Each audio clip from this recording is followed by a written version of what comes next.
শবে কদরের রাতের নামাজের কি নিয়ম? কয় রাকাত পড়বেন? প্রথম রাকাতে কোন সূরা পড়বেন, কতবার পড়বেন? দ্বিতীয় রাকাতে কোন সূরা পড়বেন, কত রাকাত পড়বেন? জানা আছে তো আপনাদের? জানা নাই? একজনও জানেন না?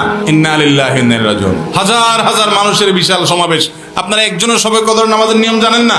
এটা তো খুব খারাপ কথা ভাই, নিয়ম তো জানতে হবে। আচ্ছা আমি বলে দিচ্ছি, শবে কদরের নামাজের নিয়ম হলো অন্য যে কোনো নামাজ যেভাবে পড়েন শবে কদরের নামাজও একইভাবে পড়বেন। এই হলো শবে কদরের নামাজের নিয়ম। এমন কোনো কথা নাই যে শবে কদরের নামাজে প্রথম রাকাতে সূরা ফাতিহার পর অমুক সূরা এতবার পড়তে হবে, দ্বিতীয় রাকাতে ততবার পড়তে হবে, এরকম কোনো কথা কোরআন হাদিসে।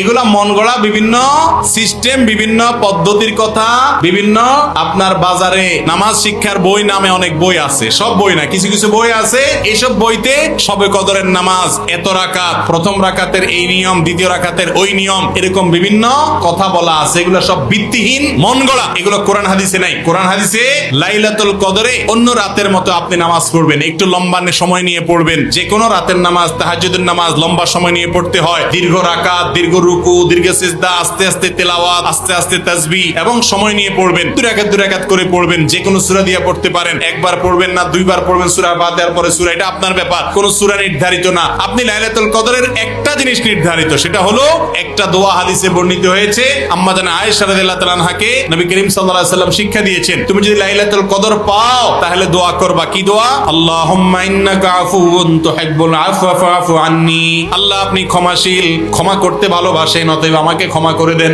ক্ষমা করতে ভালোবাসেন, অতএব আমাকে ক্ষমা করে দেন। এই দোয়া পড়বেন লাইলাতুল কদরে। এছাড়া আল্লাহর কাছে যে কোনো দোয়া করবেন, দুই রাকাত করে নামাজ যতটুকু পারেন তৌফিকে কুল্লা পড়বেন। কোন সূরা কেরাত নিয়ম নির্ধারিত নাই। সারা রাত আপনি দোয়া করবেন, ইবাদতবন্দি করবেন।